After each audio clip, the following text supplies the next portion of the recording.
A lot of this isn't going to make sense to you, and I'm sorry about that. I'm just going to start at the beginning, with the house.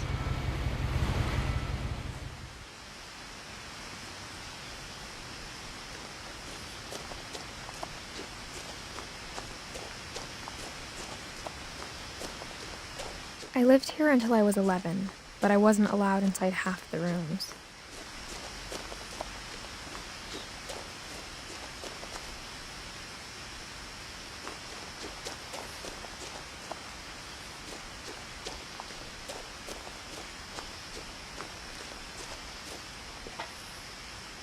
Inside the mailbox were bills from 7 years ago, marked urgent, open immediately.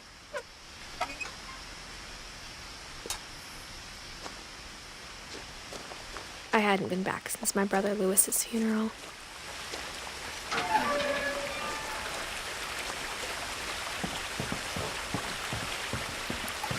In her will, my mother left me a key, but didn't tell me what it unlocked.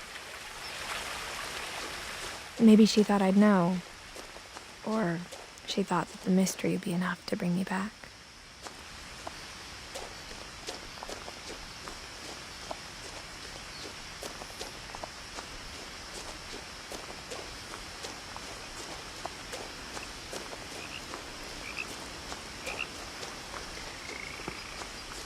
The truth is, even after I inherited the house, I never thought I'd come back to it. But now I had questions about my family that only the house knew the answers to. The woods around the house have always been uncomfortably silent, as if they're about to say something but never do.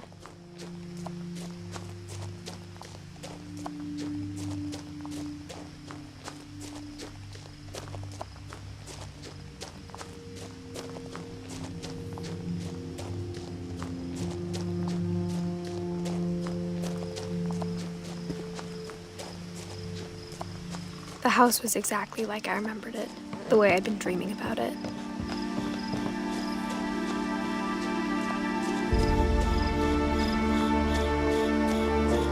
As a child, the house made me uncomfortable in a way I couldn't put into words.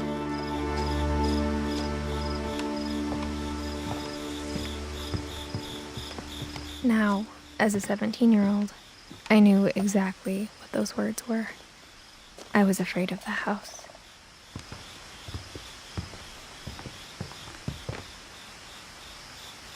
I hoped the key might unlock the front door. It didn't.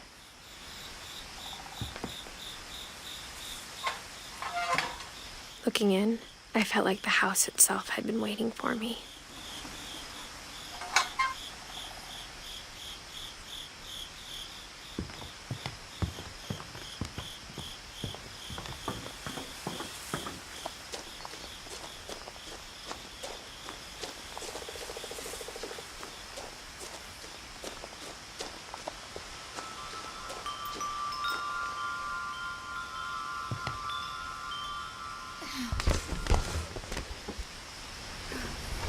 Crawling through the doggy door used to be a lot easier when I was 11.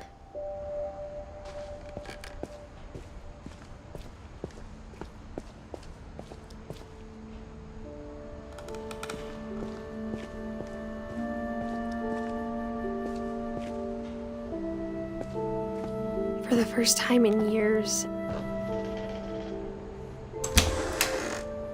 I felt like I was home.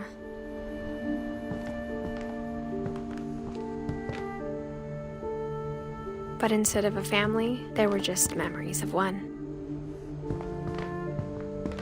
Like how after Lewis started working at the cannery, we all got sick of eating salmon, except our cat, Molly. Or how only one restaurant would deliver to our house, so we had Chinese a lot.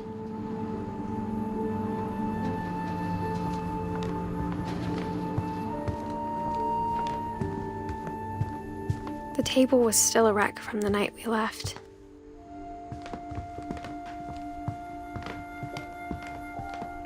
My mom was the only one of us who could imagine Great-Grandma Edie living in a nursing home. It was like a bomb had gone off, killing everyone but sparing the furniture.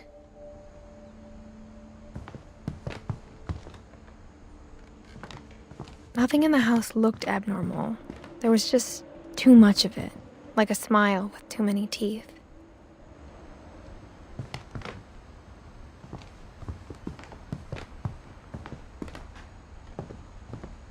Mom always told me to stay out of the basement, so I wasn't too surprised when the key didn't fit.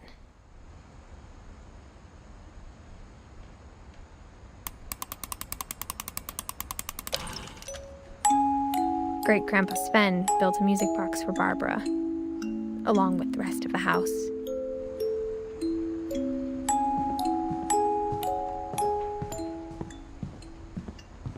My mom wasn't much of an optimist, but she never stopped believing that my brother Milton was alive. A lot of things got left behind in the whirlwind of that last night.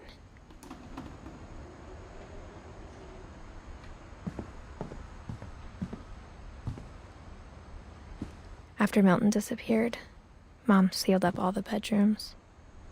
Then Edie retaliated and drilled peepholes.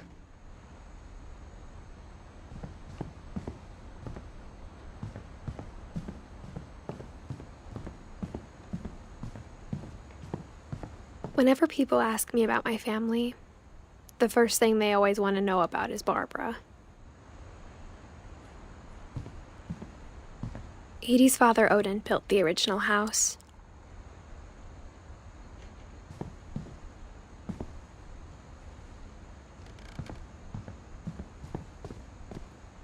Mom must have locked the third-floor stairs on the night we left.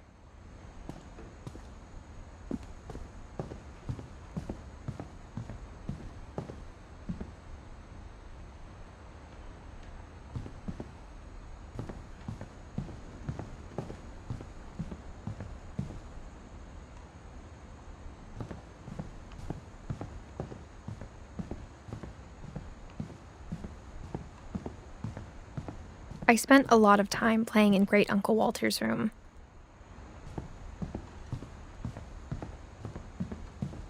Lewis told me there were secret passages, but I never believed him.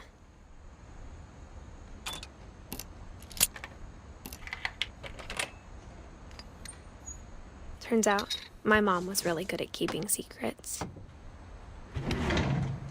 Now it was time to find out what my mom had been afraid of.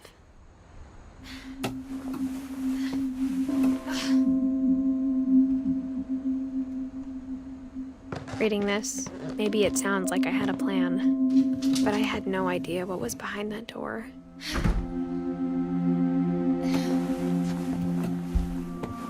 Just like I had no idea where all this was gonna lead.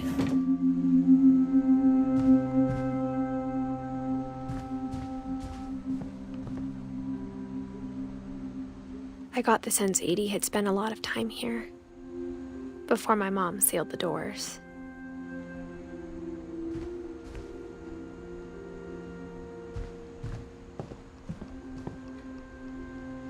I grew up looking at Molly's room through the peephole.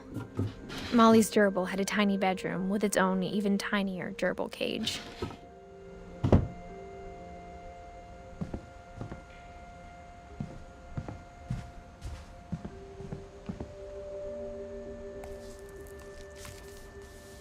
December 13th, 1947. Dear Diary, I'll be gone soon, but I wanted to tell somebody about what's gonna happen. It started when Mom sent me to bed without dinner. I woke up and I was starving, so I looked around for something to eat. My Halloween candy was all gone.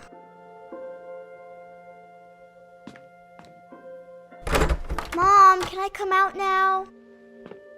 Sweetheart, it's late. Go to sleep. The gerbil food was dry, but I didn't mind it.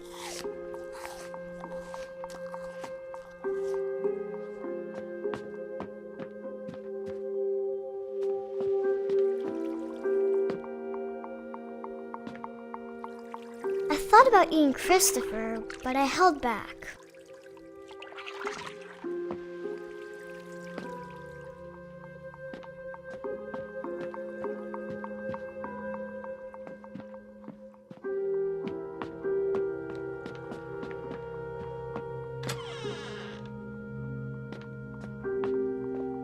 I kept eating and eating.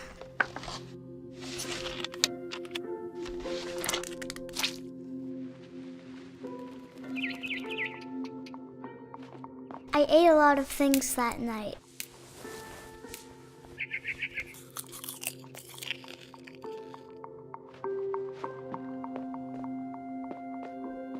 Then I heard chirping outside my window. It was a barn swallow going back to her nest. I reached out for her.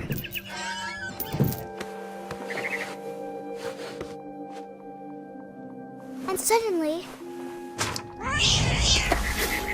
I was a cat. I tried to be quiet, but the bird was really scared.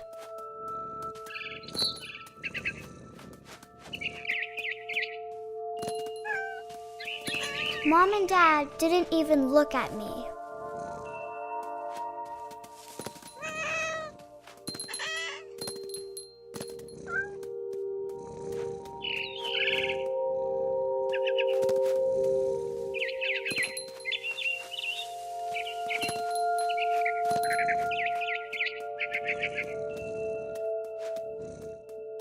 The babies were all gone.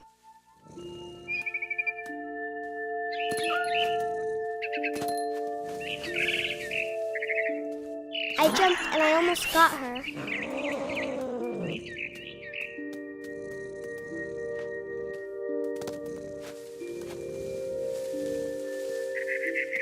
I could tell she was getting really tired. Now I was up in the big tree. I promised Dad I wouldn't climb it anymore. All I cared about was eating that mama bird. I gobbled her up. And suddenly, I was an owl. First, all I heard was the wind. Then I heard little teeth nibbling in the grass.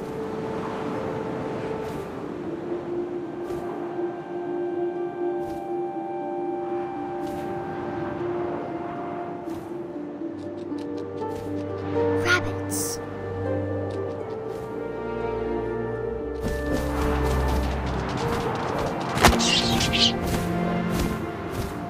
I imagined his face looking up and seeing mine through my talons. I swallowed him up, and I didn't chew one bit. Then I flew off to find something bigger.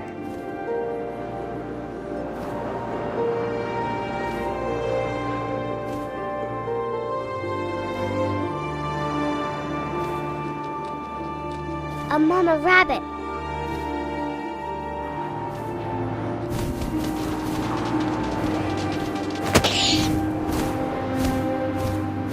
She was almost too big to carry. I started choking, but I couldn't stop eating. And suddenly, I was a shark.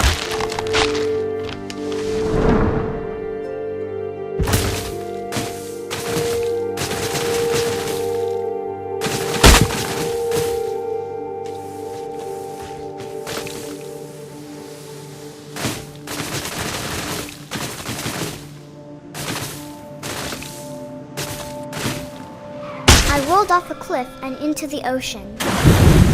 Now, I was hungrier than ever.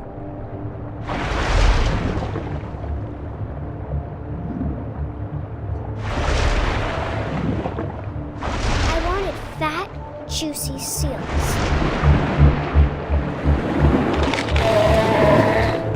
I tore off her flipper, and it tasted really good.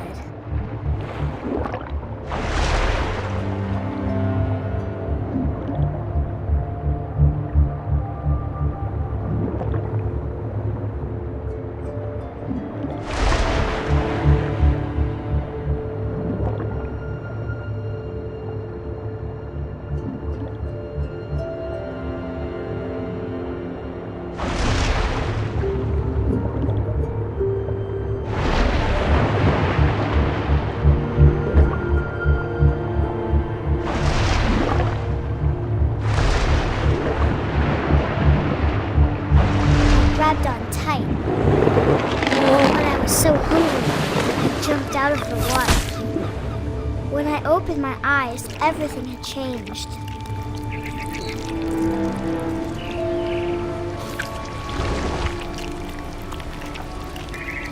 Now I was a monster, and I smelled people everywhere.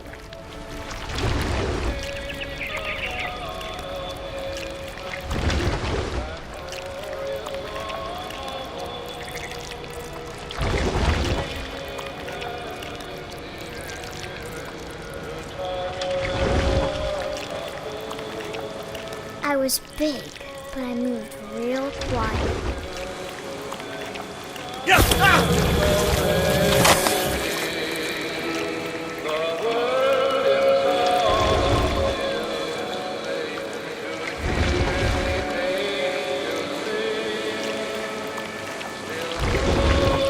I wanted to stop, but also I didn't.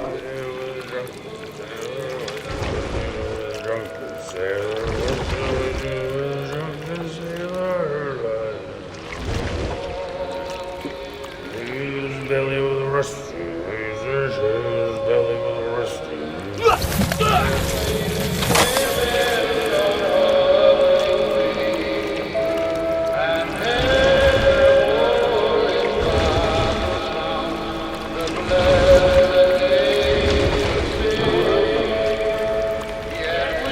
After the last passenger, I was still hungry.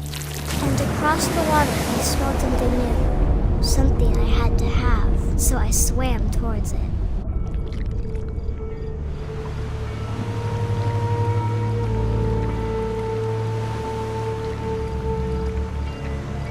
I slithered onto the sand, and the good smell went into an old pipe.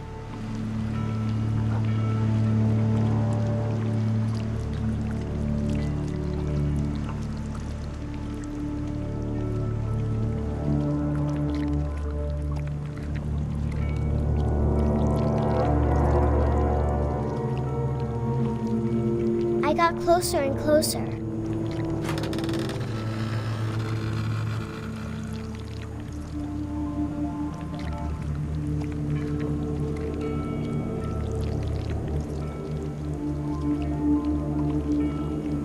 All my stomach started growling.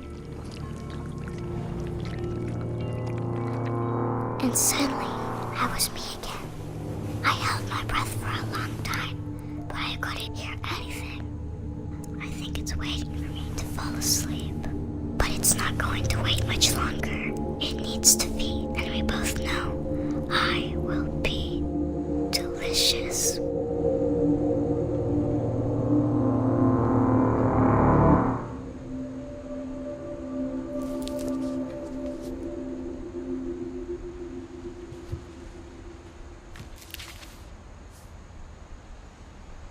I'm not sure if I believed all of that, but I'm sure Edie would have.